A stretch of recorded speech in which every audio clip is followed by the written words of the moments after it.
Physics bye Mansi Bhardwaj. तो जैसा कि मैंने प्रीवियस लेक्चर में क्या करवाया था, सबसे पहले हमने जो है लार्ज डिस्टेंसेस के लिए, स्मॉल डिस्टेंसेस के लिए हमने यूनिट निकाली थी, लार्ज एरिया के स्मॉल एरिया के लिए हमने यूनिट निकाली थी। उसके बाद मैंने यूनिट एंड डायमेंशंस करवाया था, फिर हमने किया था जो है एरर इन मेजरमेंट। ये सारे टॉपिक हमने कर दिए थे। कल के वीडियो लेक्चर में मैंने कुछ जो है मेथड ऑफ लार्ज डिस्टेंसेस को मेजर कर, जो लेंथ की, जो लार्ज लेंथ थी उनको मेजर करने के कुछ मेथड करवाए थे। तो आज के लेक्चर में हम जो कल हमने मेथड किए थे उन्हीं मेथड पे बेस्ड न्यूमेरिकल करने जा रहे हैं। तो देखो, सबसे पहले हमारा जो न्यूमेरिकल है वो क्या है। देखो, इन सबमरीन फिटेड विद ए सोनार। अब हमने कोई भी सबमरीन, मतलब एक पनडुब्बी होती है, हमने वो सोनार के साथ फिट कर दी है। Time interval between generation of an ultrasonic wave and receipt of its echo is 200 second. मतलब हमारे पास क्या है, यहाँ पे इको हमें गिवन है 200 सेकेंड। हमें बतानी है distance, mainly distance of enemy. ये एनिमी है, ठीक है, जो हमने सामने वाला जो दुश्मन है ना, एनिमी मतलब सबमरीन, उनके बीच उनकी डिस्टेंस बतानी है, ठीक है। और द स्पीड ऑफ साउंड हमारे पास जो है वाटर में कितनी है, 1.450। ये 1 पॉइंट है, ठीक है, तो 1.450 किलोमीटर पर सेकेंड, ठीक है। ये सारी चीजें हमें गिवन, हमें मेनली निकालना क्या है, स्पीड ऑफ साउंड, डिस्टेंस निकालनी है हमें। अब हमें पता है इसका फॉर्मूला हमारे पास क्या होता है। हमने इसका फॉर्मूला देखा था, S = V क्रॉस T/2। ये हमने इसका फॉर्मूला देखा था। अब यहाँ पे सारी चीजें हमें गिवन है, सिर्फ हमें डिस्टेंस निकालनी है। कल के वीडियो लेक्चर में मैंने बताया था कि हमारे पास 2S = V क्रॉस T हो जाता है। 2S भी बताया था क्यों हो रहा था, क्योंकि यहाँ पे जब हम कहीं पे आवाज लगाते हैं तो पहले मान लिया वो S डिस्टेंस से ट्रेवल की, उसके बाद जब हमें इको सुनाई देगी तो वही S डिस्टेंस ट्रेवल करके हमारे पास इको में आएगी। तो यहाँ से जो S है वो 2S हो जाता था। तो 2S = V क्रॉस T होता था, और यहाँ से S = V क्रॉस T/2 आ जाता था। तो यहाँ से बस हमें वही डिस्टेंस निकालनी है। तो डिस्टेंस के लिए हमारे पास V कितना है, स्पीड ऑफ साउंड है वाटर में कितना, 1.450। टाइम इंटरवल हमारे पास कितना है, 20 सेकेंड। हमें ध्यान रखना है 200 सेकेंड। हमें ध्यान रखना है, अगर ये जो है मिनट में होता या फिर घंटे में होता तो उसको हम चेंज करते, क्योंकि ये वाली चीज ध्यान रखनी है हमें। जैसे मान लिया स्पीड हमारे पास आ गई, ये किलोमीटर पर सेकंड था, ठीक है, ये भी सेकंड है, तो हमें ये ध्यान रखना है कि ये वाली यूनिट हमारी इक्वल हो। कहीं ऐसा ना हो कि ये हमारे मिनट में हो, ये सेकंड में हो। अगर ऐसा हो तो हम उसको पहले कन्वर्ट करेंगे, ठीक है। तो इसलिए दोनों पर सेकंड है, ये भी सेकंड है, तो इसलिए हम एज इट इज रखेंगे /2, ठीक है। इसको जब हम यहाँ से सॉल्व करेंगे तो कितना आ जाएगा हमारे पास, 140 किलोमीटर डिस्टेंस ही हमें निकालनी थी, ठीक है। तो ये हमारी डिस्टेंस हो गई, जो एनिमी की सबमरीन है उससे हमारी जो डिस्टेंस निकालनी थी हमें, वो ये हो गई, ठीक है। तो ये हमारा था फर्स्ट न्यूमेरिकल। अब हम करते हैं सेकंड न्यूमेरिकल, जो हमने सेकंड मेथड किया था उस पर। उसके बाद देखो, ये जो हमारा सेकंड न्यूमेरिकल है, इसमें हमारे पास क्या गिवन है। देखो, एक रॉक है, ठीक है, वो वाटर के अंदर डाल रखी, इतना जो वाटर की गहराई है, डीप है, इतनी डीप पे है वो, ठीक है। फाइंड, पत्थर है वाटर की इतनी गहराई पर, find the time in which N ultrasonic signal returns after reflection. मतलब हम क्या कर रहे हैं, 1595 की गहराई पे हमारे पास कोई पत्थर है वाटर के अंदर, फिर हमने उसके अंदर अल्ट्रासोनिक वेव डाली है।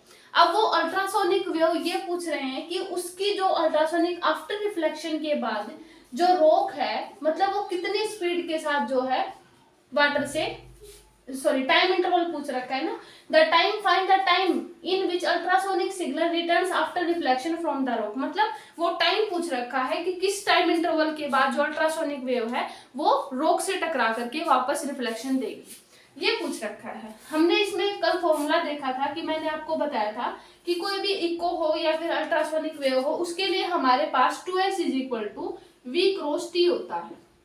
मेनली हमने यहाँ पे V क्रॉस T/2 कर दिया था। 2S हमने क्यों किया था, क्योंकि मान लिया S स्पीड के साथ ही वो जा रहा है और S स्पीड के साथ ही वो वापस आएगा, इसलिए हम यहाँ पे 2S ले रहे थे। बेसिकली ये हमारा फॉर्मूला था, अब इसी फॉर्मूले का हम यूज करेंगे। हमें क्या निकालना है यहाँ पे, टाइम पीरियड निकालना, फाइंड द टाइम पीरियड। अब यहाँ पे टाइम पीरियड निकालेंगे तो t इज इक्वल टू क्या हो जाएगा, 2s/v। अब सारी चीजें हमें गिवन होंगी क्वेश्चन में कि देखो इतना है गहराई में और हमारे पास ये जो है स्पीड है, यानी ये जो डिस्टेंस हो गई, देखो ये डिस्टेंस गिवन है ना, इनटू, और ये हमारे पास ये हो जाएगी। ठीक है, तो इसको जब हम सोल्व कर लेंगे तो हमारे पास बेसिकली क्या आंसर आ जाएगा, हमारे पास इसका आंसर बन जाएगा दैट इज 2.2 सेकेंड। ठीक है, तो ध्यान रहे हमें जब इसको सॉल्व कर लेंगे तो 2.2 सेकेंड इसका आंसर आ जाएगा। ठीक है, बहुत ही जो है हमारे ये न्यूमेरिकल जो है बहुत ही इजी और इम्पोर्टेंट भी है, क्योंकि बेस जो इनका जो, क्योंकि यहाँ से हमारा बेस बनना शुरू हो जाता है। ठीक है, यहाँ से हमारे क्वेश्चंस का बेस बनना शुरू हो जाता है, इसलिए ये क्वेश्चन बहुत इंपॉर्टेंट है। मेनली हमारे पास ये फॉर्मूले इंपॉर्टेंट है कि किसके लिए हमारे पास ये फॉर्मूले यूज होते हैं, जैसे 2s के लिए v क्रॉस t। एक में मैंने बताया था जब हम ऊपर की तरफ करते हैं ना, मतलब कोई भी प्लेनेट को मेजर करने के लिए, प्लेनेट की डिस्टेंस को मेजर करने के लिए, तो उस केस में हमारे पास v की जगह c लिखा था मैंने। तो आप इस चीज का बिल्कुल ध्यान रखेंगे कि कहाँ पे हमारे पास c आएगा, कहाँ पे हमारे पास v आएगा। क्लियर, तो ये हमारा हो गया न्यूमेरिकल। अब हम करते हैं नेक्स्ट। देखो ये जो हमारा न्यूमेरिकल है ये किस पे बेस है, जो कल मैंने करवाया था ना कि एक तो हमारे पास क्या थी, एक्सेसिबल डिस्टेंस, दूसरी हमारी क्या थी, इनएक्सेसिबल डिस्टेंस। एक्सेसिबल डिस्टेंस में मैंने करवाया था कि जब हम ट्री की हाइट को मेजर कर रहे हो, दूसरा हमने करवाया था कि जब हम माउंटेन की हाइट को जो है मेजर कर रहे हो। अब देखो वही यहाँ पे है, angle of elevation of top of the हिल। अब हिल है मतलब हमारे पास इनएक्सेसिबल ऑब्जेक्ट है। ठीक है, from A point on the ground on walking 1 kilometre. अब देखो यहाँ पे क्या हो रहा है कि पहले तो जब हम एक पॉइंट पे खड़े थे तो हमें उसका जो एंगल है वो 30 डिग्री दिखाई दे रहा था। मतलब हम मान लीजिए यहाँ पे खड़े तो हमें उस हिल का जो एंगल है वो 30 डिग्री दिखाई दिया। उसके बाद ये बोल रहा है कि जब हम 1 किलोमीटर पर चले, यानी हम थोड़े से दूर चले 1 किलोमीटर पे, उस टाइम पे हमारे पास जो एंगल बना वो 45 डिग्री का एंगल बना। अब ये पूछ रहे कि वो हाइट है जो वो हिल की वो कितनी होगी। अब इसमें हमने जो फॉर्मूला देखा था that is h is equal to d by cot θ1 minus cot θ2, ये फॉर्मूला था। अब सारी चीजें इस जो न्यूमेरिकल में गिवन है, h इज इक्वल टू हमें हाइट ऑफ माउंटेन निकालनी है। सबसे पहले d हमारे पास कितने गिवन है, 1 किलोमीटर, क्योंकि हमने क्या की, मैंने कल जो बताया था, जो कॉन्सेप्ट बताया था उसमें यही था कि पहले हम यहाँ पे खड़े थे, फिर हमने थोड़ी सी आगे जा करके उसको देखा, तो वो वही जो आगे जाने वाली जो डिस्टेंस है वही है हमारी 1 किलोमीटर, यानी d डिस्टेंस, यानी आ गया 1। कोट θ1 यानी जब हम एक जगह पे खड़े थे उस टाइम पे हमारे पास थीटा था 30 डिग्री, यानी cos 30 डिग्री। उसके बाद जब हम 1 किलोमीटर चले उसके बाद हमारे पास एंगल हो गया 45 डिग्री, यानी आ जाएगा कोट 45। सारी चीजें वैल्यू हम रख देंगे यहाँ पे, कितना आ जाएगा 1 बाई कोट 30 हमारे पास कितना होता है, टेंजेंट 30 हमारे पास 1 बाई √3 आता है, tan 30। अब tan हमारे पास जो है कोट जो है वो tan का इनवर्स होता है, तो यहाँ पे √3 आ जाएगा, और माइनस का कोट 40, टेंजेंट 45 डिग्री हमारा 1 होता है, तो कोट 45 भी आ जाएगा 1। जब हम इसको सॉल्व करेंगे तो हमारे पास कितना बन जाएगा, ये आ जाएगा नियरली 1.633, और हम हाइट निकाल रहे हैं तो ये हाइट आ जाएगी, हाइट की यूनिट। ठीक है, हमारी हाइट ऑफ किसकी हो गई, हील की, यानी इतनी जो हील है वो इतनी हाइट पे हमारी हील। ठीक है, बेसिकली हम ये फॉर्मूला ध्यान रखेंगे कि हाइट ऑफ अगर इनएक्सेसिबल ऑब्जेक्ट है तो हम ये वाला लगाएंगे, h is equal to d by cot θ1 minus का कोट θ2। अगर एक्सेसिबल ऑब्जेक्ट होती तो उस केस में हमारे पास क्या था, हमने टेंजेंट थीटा लिया था, कितना, ये इस तरीके से था कुछ। ठीक है, ये हमारी h हाइट थी, ये x था, तो टेंजेंट थीटा हमें पता है क्या होता है, परपेंडिकुलर बाय बेस। तो यहाँ पे tangent theta is equal to h by x था, तो h is equal to x tangent theta ले लेंगे, कब, जब हमारे पास एक्सेसिबल ऑब्जेक्ट होगी, मान लिया किसी भी ट्री की मेजर करनी हो, ठीक है, तो उस केस में। और इनएक्सेसिबल के केस में हम ये वाला फॉर्मूला ध्यान रखेंगे, h is equal to d by cot θ1 minus का कोट θ। अब हम करते हैं नेक्स्ट जो हमारा फॉर्मूला था उस पे बेस्ड न्यूमेरिकल। उसके बाद देखो ये जो न्यूमेरिकल है ये किस पे बेस है हमारा, क्योंकि इसमें हमें क्या निकालना है, क्या गिवन है, moon subtend at an angle of जो है 57 मिनट है at the base line equal to the radius of earth, what is the distance of the moon from the earth, radius of earth हमें पता इतनी होती है। यानी बेसिकली हमें निकालना क्या है, ये डिस्टेंस निकालनी है। जो कल मैंने मेथड बताया था उसमें हमारे पास जो मेथड था वो क्या था, S is equal to B by theta. ठीक है, ये जो हमारा पैरेलैक्स मेथड था ना वहां से हमारे पास ये फॉर्मूला आया था पैरेलैक्स मेथड से, तो S is equal to B by theta.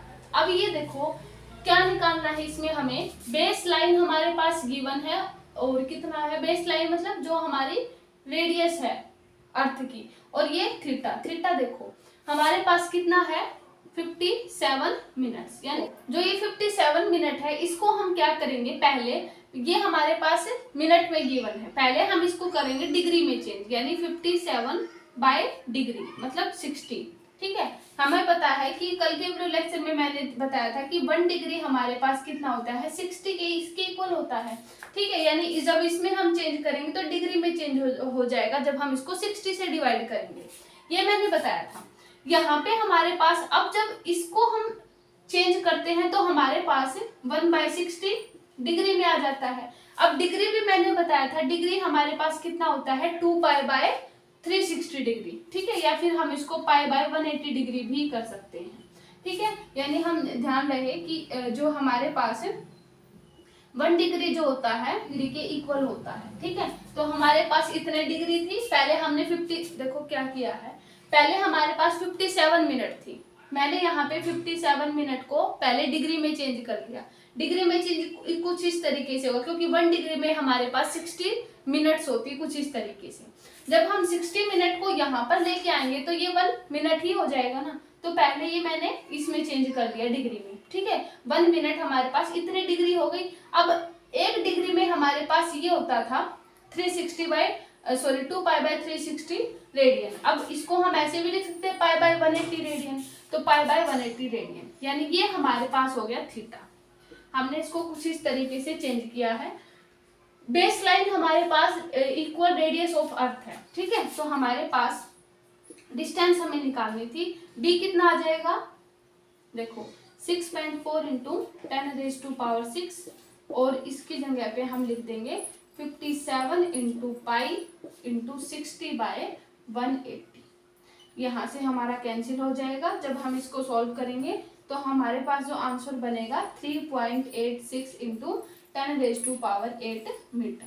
यही हमें डिस्टेंस निकालनी थी।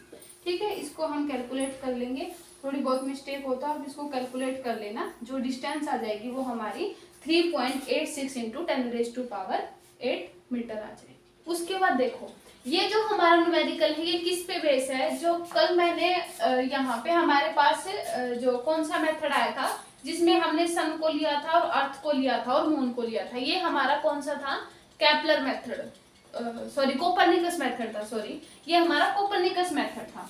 इसमें हमने देखो कैसे किया था, ये था, ठीक है, ये हमारा था सन, ठीक है, ये हमारा था प्लेनेट, ठीक है, और यहाँ पे हमारे पास क्या था अर्थ।